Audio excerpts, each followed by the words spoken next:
Hi, I'm Tim. Welcome to Watchbox, and thanks for logging on. If you love this watch, email me, tmosso@thewatchbox.com. It's in the description below. It is your purchase and pricing email question line for buying this or any watch you see on any Watchbox platform. Please reach out to me directly. Email tmosso@thewatchbox.com for purchase and pricing details. Today, we're discussing a watch that was made from 2012 through 2019. This is the Audemars Piguet Royal Oak self-winding. This is the 15400OR in rose gold. 41 millimeters in diameter. It is 9.9 millimeters thick from lug tip to lug tip. The case, if we just measure the case, is 51.5 millimeters, and then the end links, mean the total distance across the wrist, is 54 millimeters. We'll throw the watch on my 16 centimeter circumference wrist, and you'll find that, like all Royal Oaks, especially when they're on bracelets, this wears larger than its rated size. Really, if you asked me, I would guess 43 millimeters, and you need to go on that assumption that this is going to wear like a 43, and it's right out to the edge of my wrist, so I think you could probably pull it off on a 15 centimeter circumference wrist.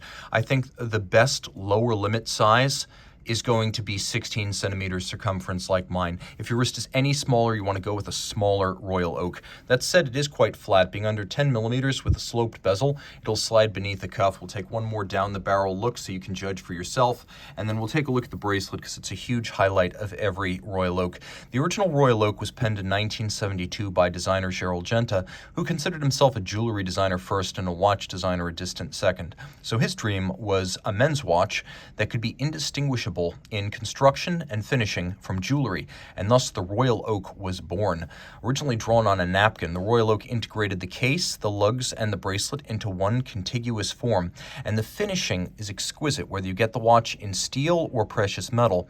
You can see that the bevel on the case expands from the mid-case over the lug hoods, and then continues perfectly aligned across the shoulders of the links. The intermediate links that join the bracelet together have these little polished faces that would be easy to miss if you just looked at the watch from over the top. There are little ravines between the links to allow them to move freely. The finishing outboard is vertical, whereas the finishing across the top is longitudinal satin, and it takes somewhere between 9 and 11 hours to hand finish just the bracelet of a standard Royal Oak in steel or precious metal. Now, bracelet construction is the way it should be in this class and at this price point. Removable links are fixed by screws. If you ask why I'm highlighting that, because you can get that on Omega after all, well, Patek Philippe uses pins and sleeves, which you should not find on a watch costing tens of thousands of dollars. AP does things the right way with removable links fixed by screws. What they also do is they fix the bracelet to the case using screws and bars, which is a lot more secure than spring bars, something you should see on an expensive and heavy watch like this. So we have a double fold sequential close deployant. The AP logo folds second. Twin trigger release with thick gauge material internally. This is as sturdy as a clasp you'd find on an offshore. The finishing is also thoughtful, as the bracelet features polish and satin. The clasp features media blasting and satin. Rolling around the case, you can see that it has a number of strong character lines, including the lug profiles, and sharp breaks between polish and satin, nowhere more so than on the bezel, which has satin across the top from top to bottom. It has a rounded flank that's polished, and then has a vertical segment, a narrow vertical segment outboard with satin. You could just barely see the bezel gasket, and that was part of Genta's original intent. Here we have a screw-down crown and a 50-meter water resistance rating, so this watch is surface swimmable. The crown is hexagonal, and so are the white gold bolts that sit within the bezel, and they are bolts fixed on the opposite side by nuts. That's how their slots can be aligned around the bezel this way. The rounded octagon was inspired by the design of a vintage diving helmet. That's where that comes from.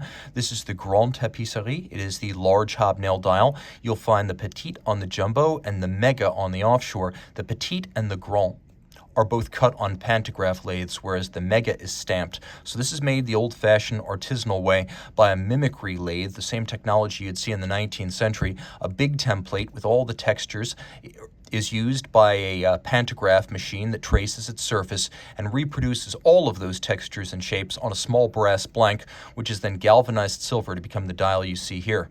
The logo, the hands, and the indices are all rose gold. They're not plated, they're solid. They won't oxidize or tarnish over time. The watch is well loomed. It is, after all, a sports watch, albeit in precious metal.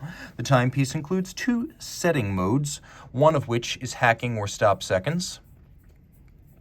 So you can set the watch against a reference time to the second, and then the other is a quick set system for the date. Taking a quick look at the reverse side, manufacturer movement, AP caliber 3120. Automatic winding with a 60-hour power reserve. It has the hacking and the quick set. It pivots on 40 joules. It has the 22-karat rotor on ceramic rotor bearings. It's a bidirectional winder, winding that 60-hour power reserve in both directions because they didn't want the unweighted wobble that you get on a unidirectional winder, because that reminds people of cheaper movements like the Valjoux 7750. So here they went with a bidirectional winder. We have the coats of arms of the Audemars and Piguet families to remind you that since 1875 and its founding, AP is the oldest Swiss watchmaker still owned and run by the founding families. Now for durability, the movement's made fairly thick because it was originally envisioned as a power plant for the Royal Oak offshore, and we have a full balance bridge and a free-sprung gyromax style balance to make for a very tough movement indeed. It beats away at 21,600 vibrations per hour. I'll do my best to show you this watch. It's always difficult to show the case back of a bracelet watch. The movement is handsomely finished with a judicious blend of mechanical and manual means that is typical of AP movements and appropriate to the price point. Reach out to Team Mosso at thewatchbox.com for purchase and pricing details of this Audemars Piguet Royal Oak self-winding.